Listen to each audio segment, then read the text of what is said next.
I would say that if I didn't have it, I remember writing a letter to myself from HIV. Mm-hmm.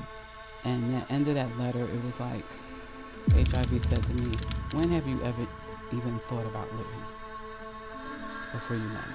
Mm-hmm. I don't have to live in failure. That failures happen doesn't mean that I still don't have that something that I wake up with every day. People are important. They're valuable. They deserve to be here, have a good life, no matter what their shortcomings are.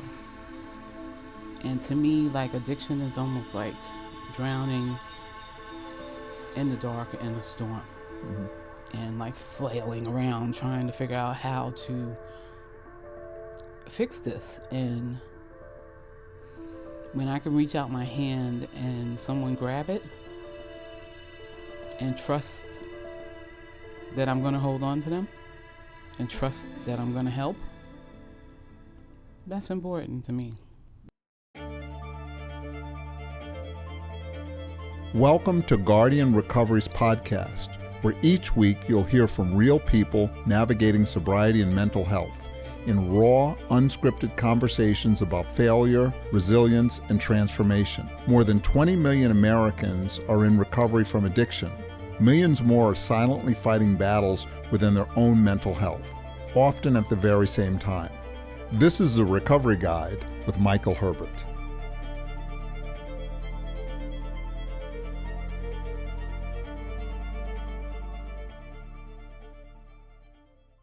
So Celeste, I've known you for probably 33 years, and I'm going to let you tell the story of our second meeting. Well, first I have to tell the story of our first meeting. Okay. Right? So I was in treatment for a very long time, and by the time I met you, you were what we called a reentry counselor. And I was in reentry, and reentry, was a big deal because, we were growing. Because you were in a therapeutic community. Mm-hmm. Mm-hmm. So at that point, when you get to reentry, you kind of like made it. You go into school and you nobody can tell you anything.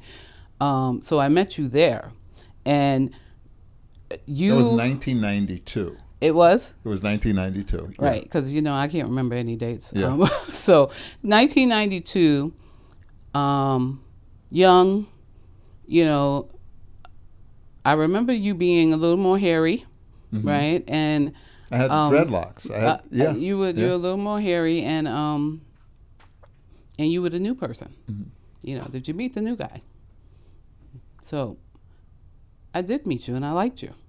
I didn't understand why everybody had such a big problem. And I was like, Nobody liked me at that place. Yeah. It was like, I like him, but we didn't have a lot of interaction, right? So when I met you again, now what year was that? See, because I don't remember. That must have been about 10, 12 years ago. Had to be on its way 12 years because I've been in Florida for going on 12. Okay. And we ran into each other. We was at a meeting. And at the end of the meeting, or at the end of this particular meeting, right, you kind of walked up on me. And I've been in the field for so long, right, I'm always used to people walking up on me, and saying, Celeste, you remember me? And you kind of was like, do you remember who I am? And I said, were you one of my clients? And you just looked at me like, okay, how about we turn that around? And I backed up and I looked at you a little bit and I was like, Michael Herbert? And it was like, oh my God. And I remember being happy to see you, right? I guess that's a recovery thing. It's like, you're just happy to see people. Well, the at the Samaritan Village when you were there, a lot of people didn't like me, and it felt like because I was in traditional recovery, I wasn't from the therapeutic community background. You know, I had been in 12-step recovery. I had been counseling with the disease model, not the behavioral, model that they were using there. And it just took people back. And I think the staff, on some level, were like a tribe. And, and here was this outsider, coming in with these other ideas. And we are entrenched in our ideas in the way that we do things. Right. Yeah. And especially in a therapeutic community. It's like, that's what it's all based on, right? It's like you go through treatment, you learn how to behave yourself, and then you become a counselor, which is technically a peer counselor. They call us counselors, but we were like technically peer counselors, where I am now in a position where I can teach you what I went through, right? So, and you're right, you didn't come from that. You were different. And I think that that's what I liked about you, because I was also an outsider, right? Because I wanted to go through their staff trainee program, and they were like, yeah, how about no? Nobody likes you. And I was like, okay. So I wasn't one of the people that fit in, or I wasn't one of the in people, right? Yeah. So I kind of got it. I got you, right? And it was we same animal. Yeah. So you got clean at 23 years old. Looking back, what was harder, giving up the substances or giving up the version of yourself you had become to survive? This episode is sponsored by Guardian Recovery. If you or someone you love is struggling with addiction or mental health challenges, Guardian can help. Visit guardianrecovery.com or call the number below for confidential support and guidance. I wanted so much to get rid of that self. She was confused.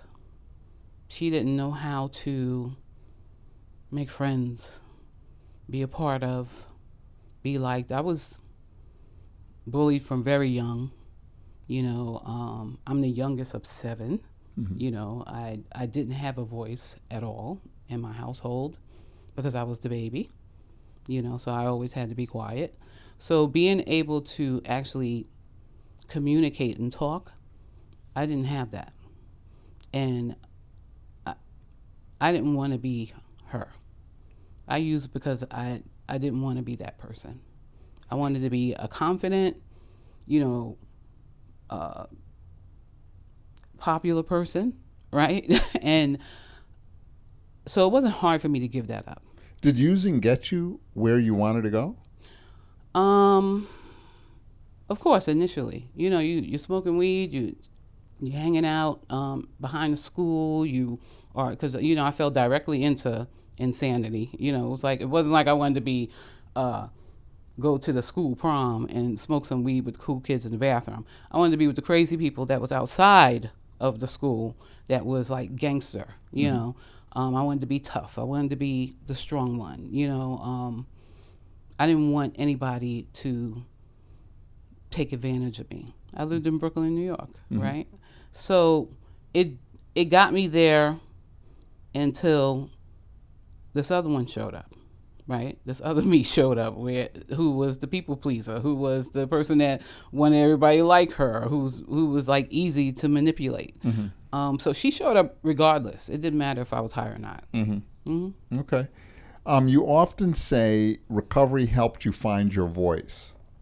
Was there a specific moment when you realized I'm no longer living someone else's life? I would have to say that became a reality when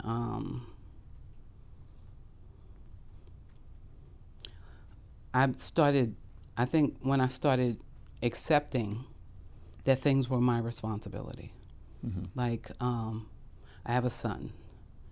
My son was my responsibility. Even though I was the youngest and my siblings took care of me, so therefore they took care of my son.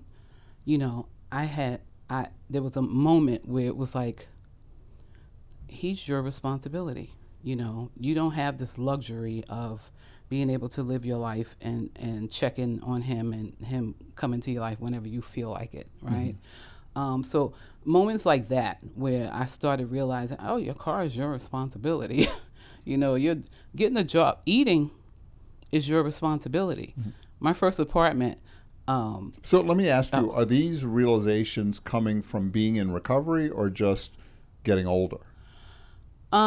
They came from being in recovery because those were like the initial things, right? It was like, I couldn't be happy in my life because I refused to look at the responsibility I had in my life. So everything was always pushed off on, if I make you happy, I'll be happy. If people like me, I'll be happy. If my family does what I need them to do and makes me feel good about myself, then I'll be happy. If my son behaves the way I want him to behave, I'll be happy. Happiness was my issue. Everyone else was just kind of like living their life, and I'm walking around, trying to be, and you've told me this, trying to be part of somebody else's happiness. It's like, give me some of your happiness. Give me some of what you built. Yeah. And I still work on that. I want to bring you back to New York because I worked in New York, you worked in New York. I worked at the Samaritan Village for a while, and then I worked at a place called Intercare for many years. And the client population in New York is much different than the ones in Florida in one respect.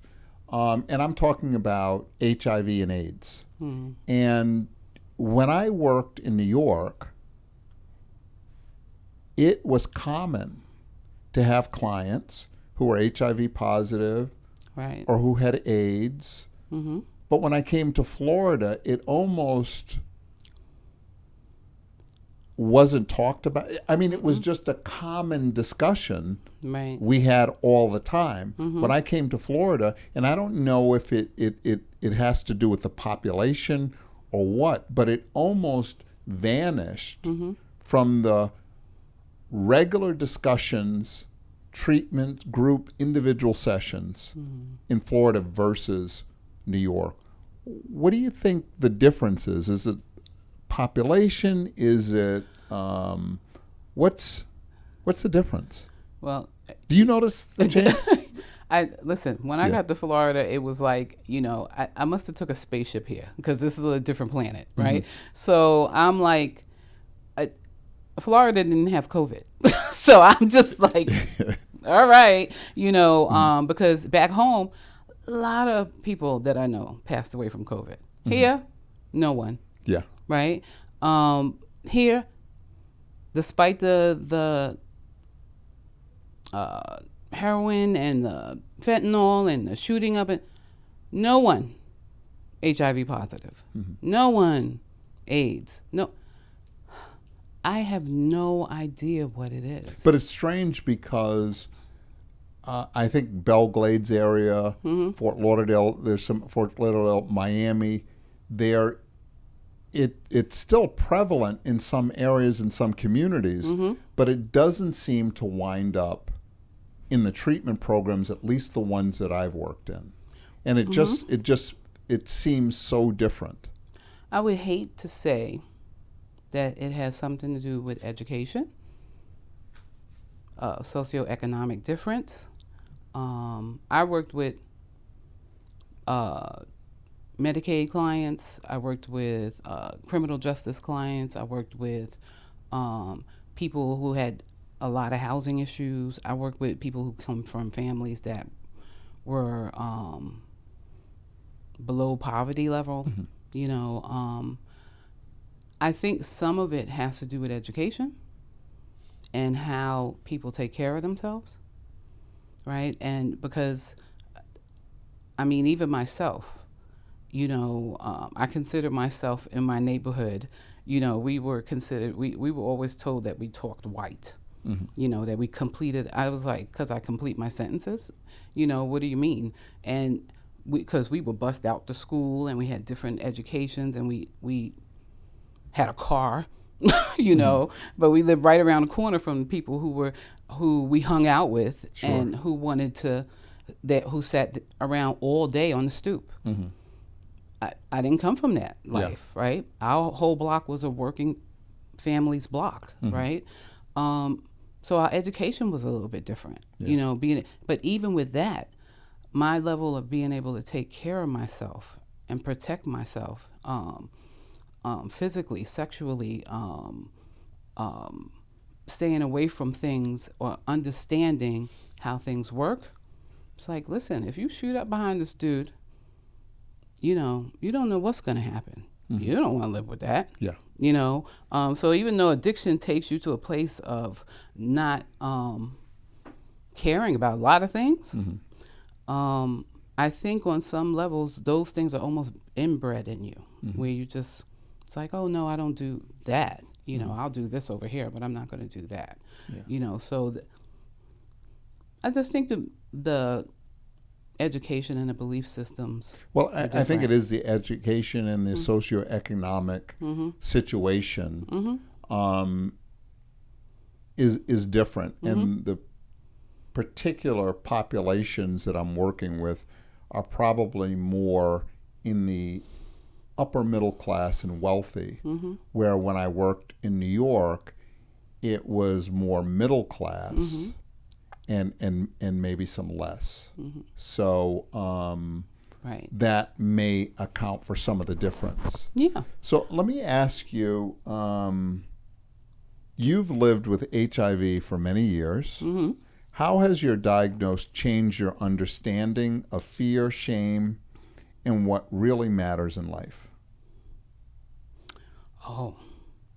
And I also want to preface, I didn't know if I wanted to ask you this question because I didn't know how you felt about talking openly, but you did put it in your bio. But I really needed to ask you first, Right. because I didn't know, how you felt about talking openly.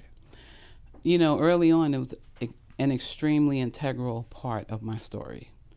Very important. I mean, most of the people that tested positive with me died.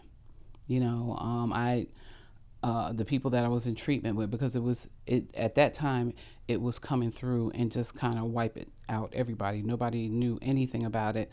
They were practicing on people, testing on people with let's give them this amount of medications. Oh, that's not working. Let's give them this amount of medications. And so it was something that I had to deal with and grapple with. And I was 23 years old, so I've been on posters in New York, saying that I'm surviving HIV, right? But it was hard for a 23-year-old to grapple with. Sure. Right? It's like... Because back then it was a death sentence. Yes.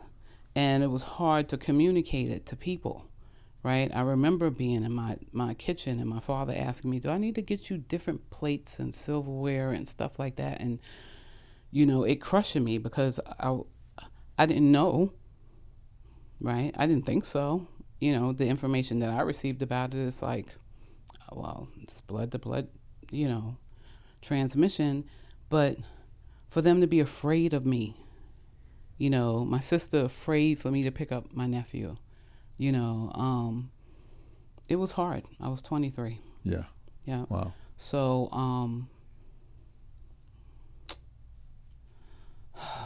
I would say that if I didn't have it, I may not be clean. Right? I remember writing a letter to myself from HIV. And at the end of that letter, it was like, HIV said to me, when have you ever even thought about living before you met me? And it helped me to not be so angry about it. So what I heard is you could even be grateful for HIV because it actually saved your life. It did. Yeah. In a lot of ways, right? Because the fight was then on, right? The fight to live, because at that point they didn't believe people were living past 5 or 10 years. And it was the fight to live. It was the fight to to see if I had it in me, right? It's like, are you in there, Celeste? You know, are you really in there? You know, are you really real? You know, and it was like a moment for me to be, and I've been in a lot of things. I've been in the military, and none of those things has gotten me to a place where I look for myself. You know, like I really had to find myself because no one could do this for me. Okay. So after 35 years in recovery, what beliefs do you hold early on, did you hold early on that now just simply weren't true?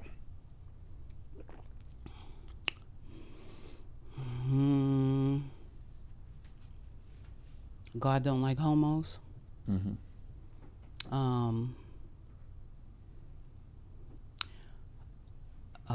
All men are horrible people.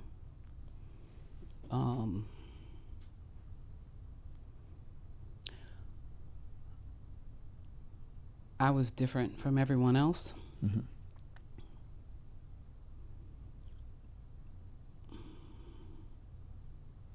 That I can get clean alone.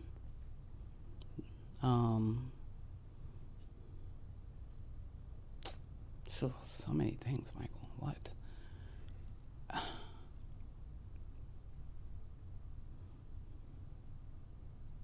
That my failures, the things that I failed at, defined me. You know, that I don't have to live in failure. That failures happen doesn't mean that I still don't have that something that I wake up with every day that says, okay, come on, get on up and live your raggedy day today because it's going to be horrible. Yeah. I have to intentionally tell myself that, you know, you wouldn't be where you are if you didn't fail at things. So failures are stepping stones really to growth. So even the term failure and the understanding of that word is not even true because failures are actually helpful.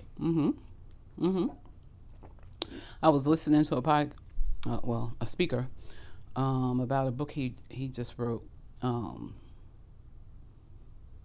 something about failure. He wrote like 3 of them, and it touched me because it was like, you know, Celeste, this is true for you, that you will spend a lot of time being obsessed about the things that you failed at. And I failed at like tremendous things, right? I have a 38-year-old son. He'll be 39 this year. You know, failure for me, right? Addiction, failure for me. Going throughout my career and not living up to what I thought I was supposed to be living up to, losing jobs, losing accounts, losing people, losing friends, you know, failures for me.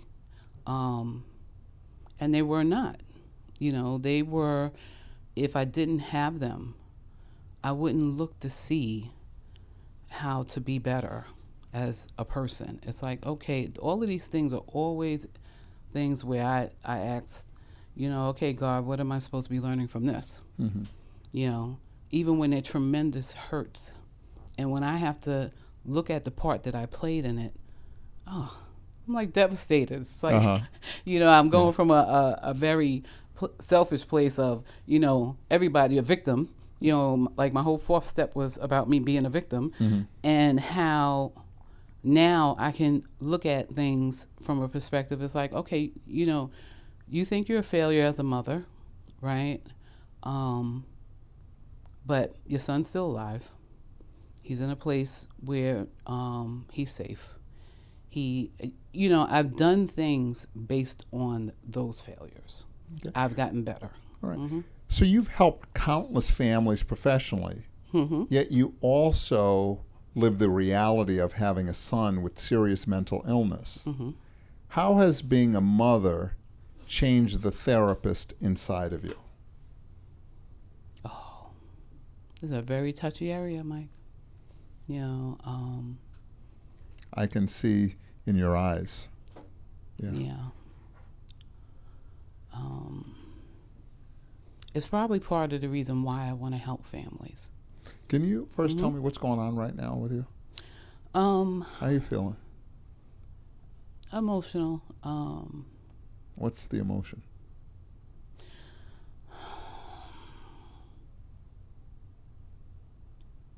Sadness. Right? It's not what I envisioned my relationship with my son to be like. You know, I didn't want to do the hard parent thing. You know, people who have children have addictions, mental health, disorders, disabilities. That's the hard parent thing, right? It's like, I don't want to have a child that's in a wheelchair. I want to have a kid that's, you know, by 39, he has 2 children. He's got a family. I got my grandkids. You know, he lives in a house somewhere. None of that happened. None of it. And you, as a parent, you constantly are reliving it and trying to figure out where you missed something. You know, and you don't have a lot of help. You know, so I think that's why I want to help people, because it's like, I know what it feels like not to have anybody to talk to when your son is slowly going into a psychosis. You know, and you're watching him. You know, when you can't communicate with him because he's paranoid.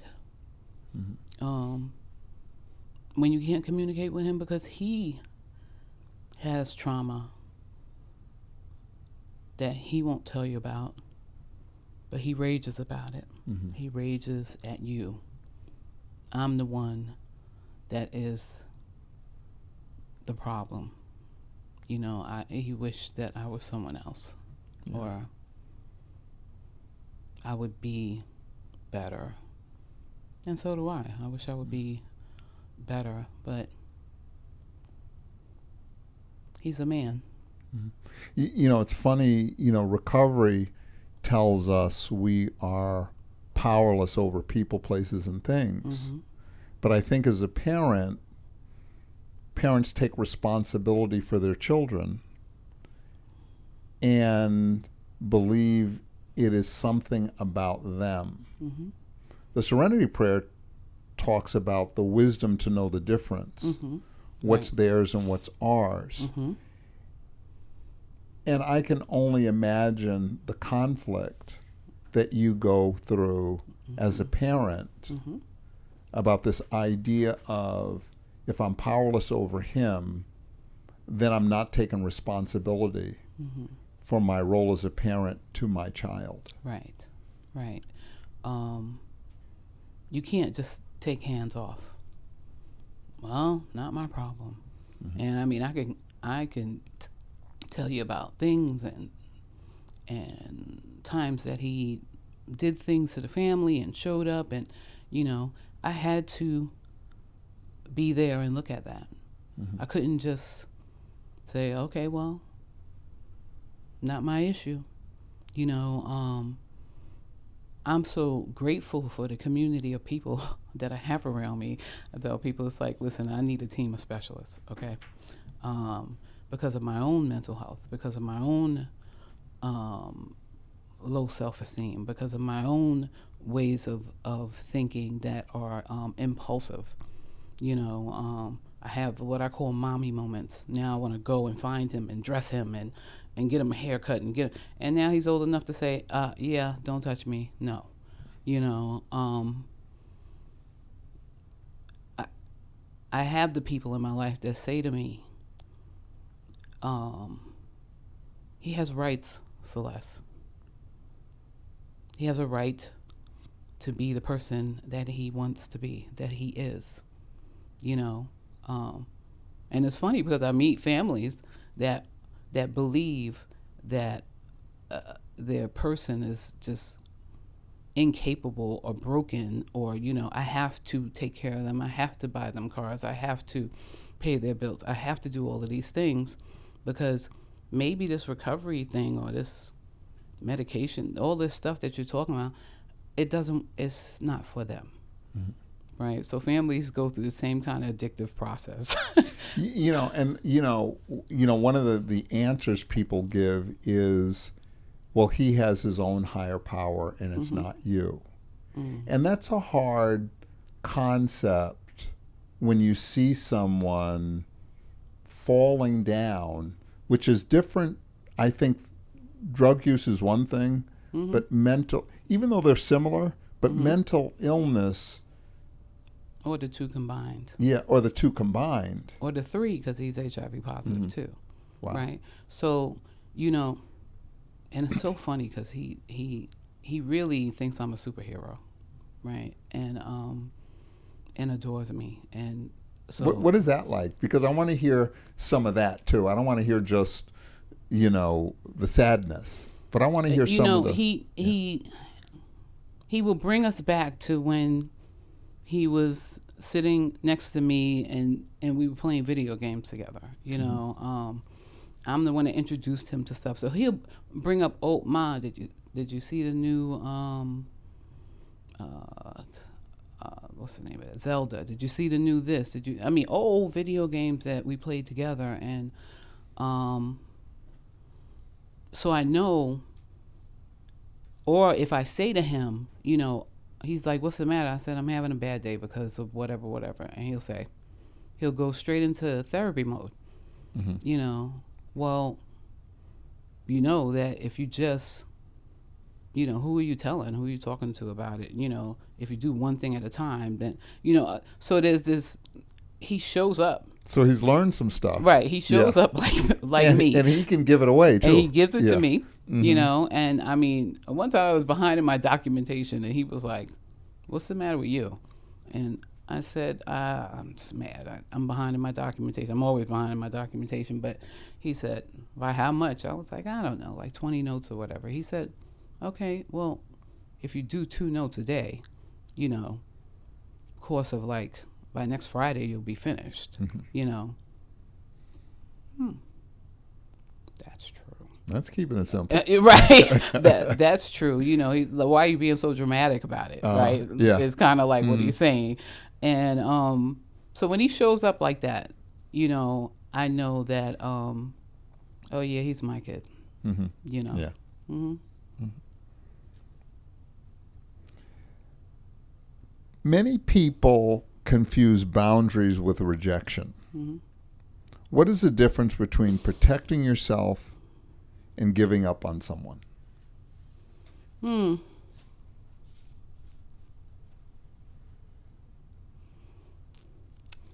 don't think that when you protect yourself, I think that's a teaching moment for people. You know, I grew up with no boundaries. You know, I was the youngest. I could go into anything I wanted to do. I could mess with anybody's stuff except my sister Cynthia's.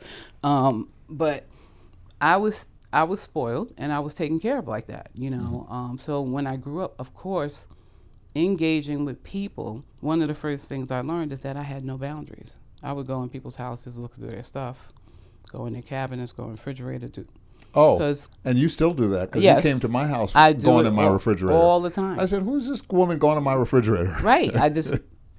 Why wouldn't I? Yeah. You know, that kind of thing.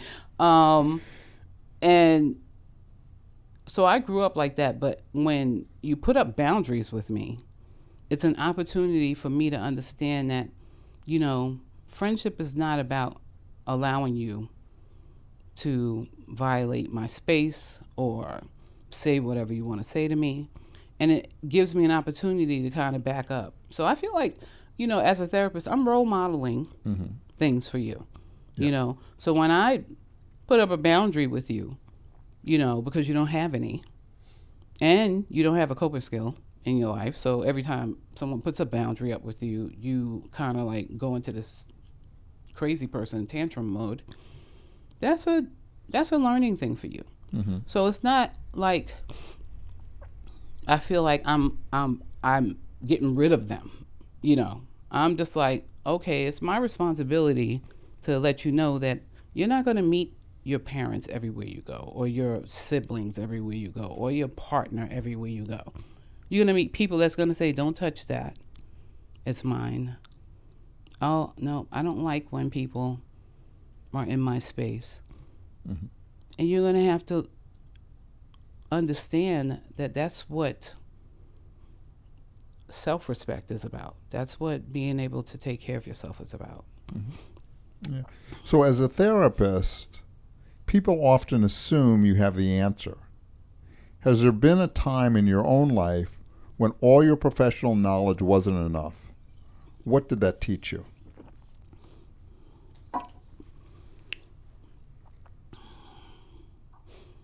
Recently, I had a client who took her own life. And it impacted me a lot. She was a young black female who was in school for law, very intelligent, a lot of trauma, a lot of mental health, and had been kind of wronged by the system. She had a therapist that took advantage of her and, sexually abused her, and she didn't trust people. She didn't trust, anyone, but she trusted me, Mm-hmm. and it took a lot to work with her. Yeah. And the environment that I was in, it wasn't enough for her. And I sent her to an inpatient, and she didn't stay. Mm-hmm.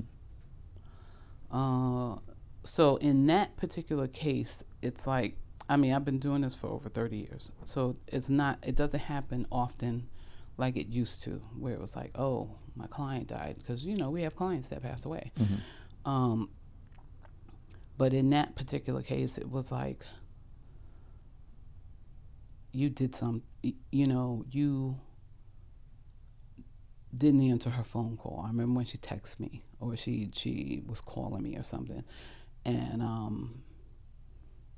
I was in Aruba, no, not Aruba, Dominican Republic. And she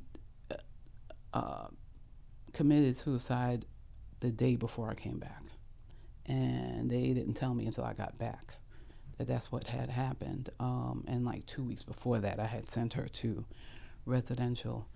And, I had to process it. I had to process it in therapy, and I had to, allow myself to grieve it, right? Because you're not supposed to, own any of this stuff. This is their decisions, and this is, you did the best you could. But yeah, the real thing is that sometimes you don't think you did the best you could. Sometimes you feel like, and it may not be true, but you need other people to tell you that. Right, and I think there's nothing wrong on some level with taking your own inventory Mm-hmm. and looking at what you did, what you didn't do, what you Mm-hmm. could have done differently, Mm-hmm. and not to say that would have changed the outcome of something, Mm-hmm. but I think this is how we keep ourselves professionally fit. Yes. And the other thing that you said, but we didn't really talk about, Mm-hmm. was that you're in your own therapy Mm-hmm. as a therapist. Oh, And yes. there's probably 50% of therapists who don't do their own therapy and 50% who do. Yeah. And I think it's so important Mm-hmm. that as a clinician in working with people, that we have someone to bounce things off and process with. How do you keep yourself sorted? Because sometimes, I learned very early on, how easy it is for people to cross over into a area or crossover because they are trying to fix the world. And I helped this client do whatever, and I got 52 people on my caseload, and I got somebody living under my desk right now, and I got, I'm super duper counselor. I do anything for anyone, and I learned about boundaries early. That one, that clients will flip on you in a second. You'll be trying. Oh, you drove them home. Well, it was a snowstorm, the blizzard. You stand outside by the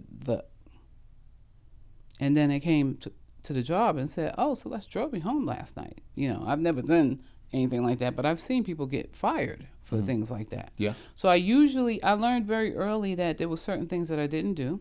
There were certain things that I brought to supervision. This client says that was the thing back then. Oh, they love you, or they're sexually attracted to you. I was younger, a lot prettier then, and I would bring it straight to supervision. Yeah. Even when it was one of my peer counselors, because they ain't got no boundaries. They went through treatment. Yeah. So they're trying to corner you in the bathroom somewhere and tell you how attractive you are. You're like, my job, my career. Yeah.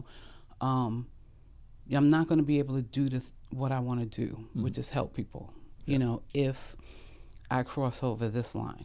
But I know in my experience, and one of the reasons that I do supervision and my own therapy is because there are clients sometimes that I like better than others and want to do more for. And I know no good deed goes unpunished. So, right. So anytime you try to give a little extra, it comes back in not such a great way. And so I need to talk about that and process that, so I don't get caught up in, because, traditionally things like codependency, there is somebody that you really want to fix, or you think you're the only one that can fix them. Right. Is one of the dilemmas I think that we have in this field. It's horrible. It's from the beginning, right? Yeah. And it's like it pulls at that part of you that is like wants can see the person better. Yeah. Can see the person fixed. And it's like you want to protect this client from other therapists. Yes. They're being too hard on them. I was horrible at that, because I always got the really hard, difficult client. They were just attracted to me. It's like the knucklehead client that just wouldn't listen to anybody, and they would have to call me at home. Listen, we told him to do such and such. He won't do it. And he's 6'8", and people are afraid of him. So that's you get caught up in that real easy. That this client will only listen to me. Yeah. Oh, and there's another thing that you brought up to me. I don't know, about three weeks ago, and I've also experienced it myself. This woman, another therapist, a clinician, we were at an event, and she was talking to somebody. Oh, Michael, I want you to meet so and so. And she was describing me to this person. Michael is tough. He doesn't take any nonsense, and blah, blah, blah, blah, blah. And really describing me as like this mean, jerk, tough guy with no compassion, no feeling for anybody. And I said, I am firm and consistent, but I'm empathetic, I'm compassionate, and I really care about the people that I'm working with. Right. And oftentimes you have said to me, described yourself in that way. And that may be true, that you are tough, but that other side needs to be acknowledged just as much as your tough side. So I'm laughing because, I had therapy this week, and this is what I talked about. How you pissed me off when I was trying to explain to you that I wanted to come across as this, tough person or this stern person or this person that takes no crap. That's the part that people kind of usually are attracted to with me, especially with families. But they've taken so much crap from people, their loved one, and they're beat up. They're tired. So they want someone who's going to get him together because he's got a problem. Sure. And I need you to fix it. They are not prepared for the person that comes along that is like on their side, right?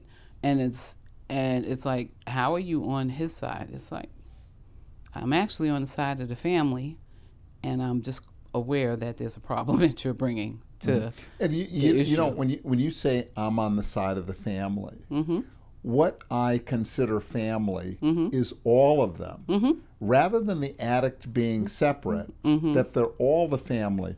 So if I'm firm and consistent with the addict, I'm going to be firm and consistent with the mom or the dad or the sister or the brother. Okay. Because they're all a part of the problem and they're all a part of the solution. Yes. And I can't get on his case because you want me to get on his case so you can undermine it by being, I'm bad good cop guy. and they're good cop. Yeah. You're the good guy.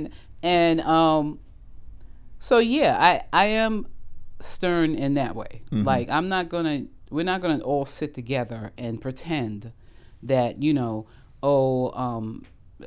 the loved ones don't have problems. You don't have problems. I have a father that's like, he's, I laugh at some of my clients because, they're so wealthy and they also control they're in charge of everything. So, one of the first things I say when I meet them is like, my biggest task right now is trying to figure out how I'm going to get you to do what I tell you to do.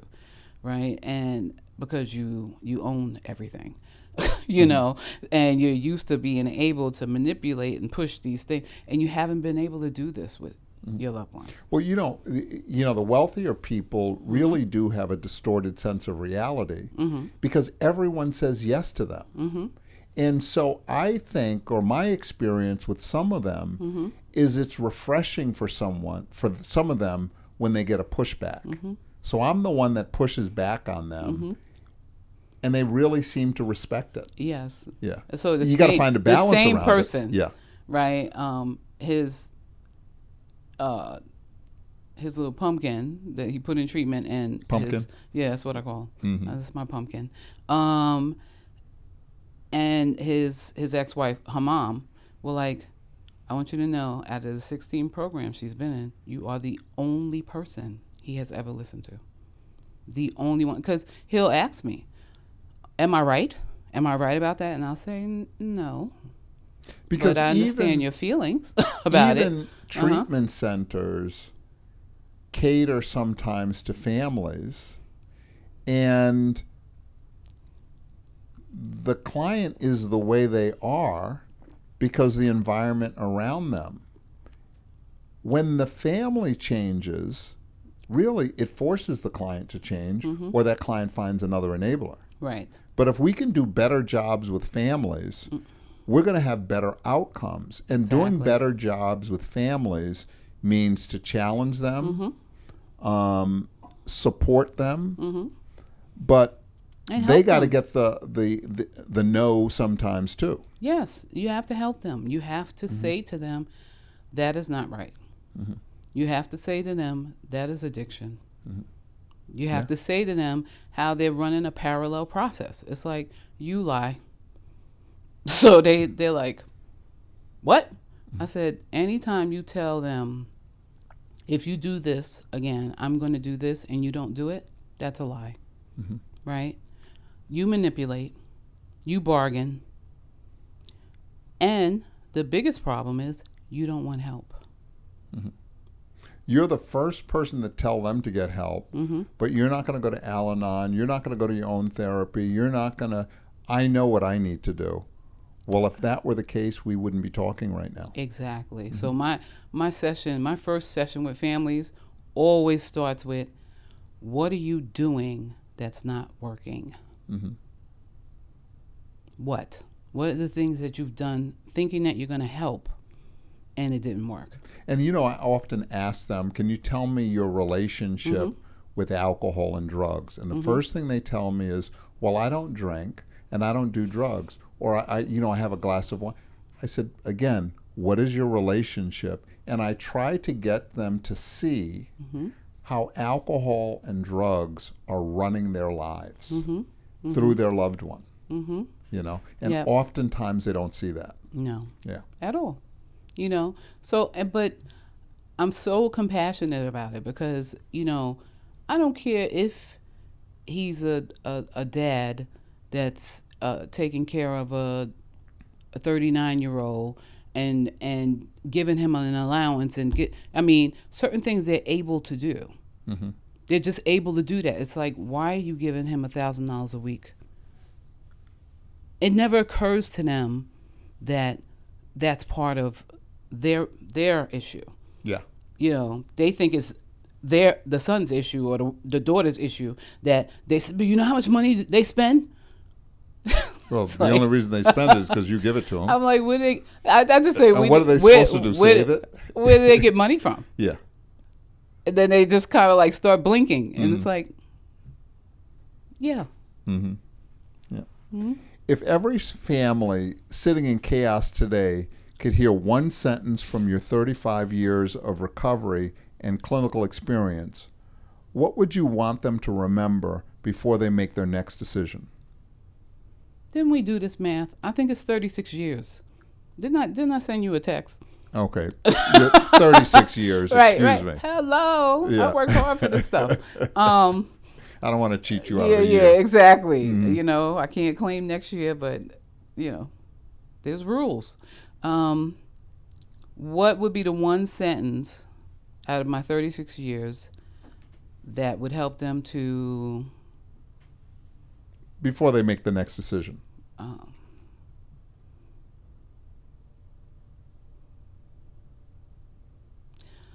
One sentence. Oh, my.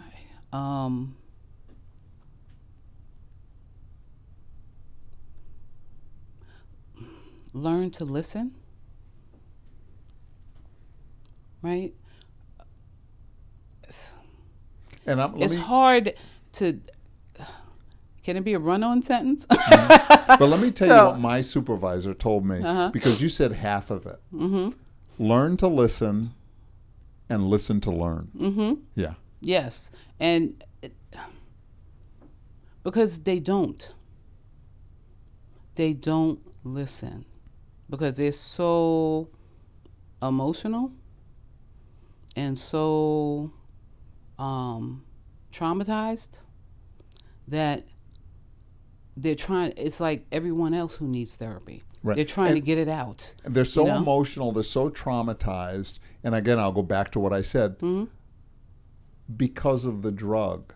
So this is how drugs have affected them to a point where they don't hear, they're traumatized, and they're just reacting as a result of drugs.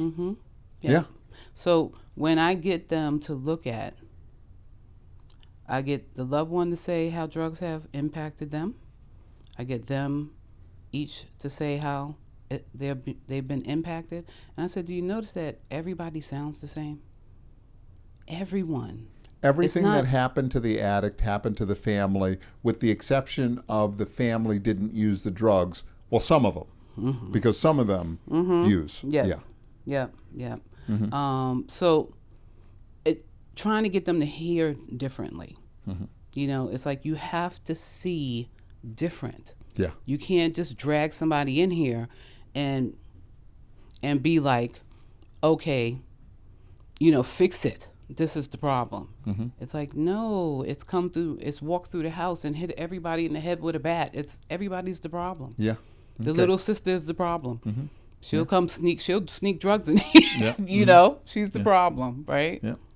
So, Celeste, I have one last question, and it may be a little morbid in the beginning.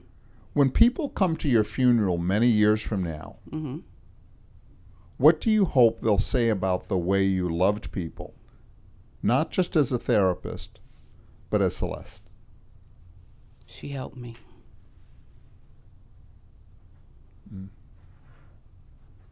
What am I seeing in your eyes right now?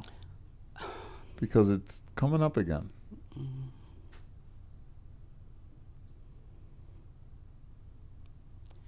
People are important. They're valuable. They deserve to be here, have a good life, no matter what their shortcomings are. And to me, like, addiction is almost like drowning in the dark in a storm, and like flailing around trying to figure out how to fix this. And when I can reach out my hand and someone grab it and trust that I'm going to hold on to them and trust that I'm going to help, that's important to me. Yeah, I got to tell you, I love that you validated yourself in that statement. So I'm glad that you were able to do that for you. That was beautiful. Yeah. Yeah. Me too. Yeah, me too. Yeah. So this was great, Celeste. Thank you. I'm glad you showed up. Yeah. Yeah. I'm This glad was I your was time. a weepy, emotional mess. You're not so messy. But That's real. And those tears are right for what we were talking about. That was the right reaction. Just me. Yeah. Just me. So you asked for me, my genuine self. We didn't get that tough gal. Brooklyn. Kicking butt and taking names. No, we didn't do that today. I was like, Brooklyn, Yeah. Every once in a while my Brooklyn comes out, Yeah. So. We'll save that for Brooklyn. Yeah. Yeah. We got the Boca in you today. No, I wouldn't go that far and say you got no. Yeah. That's so funny.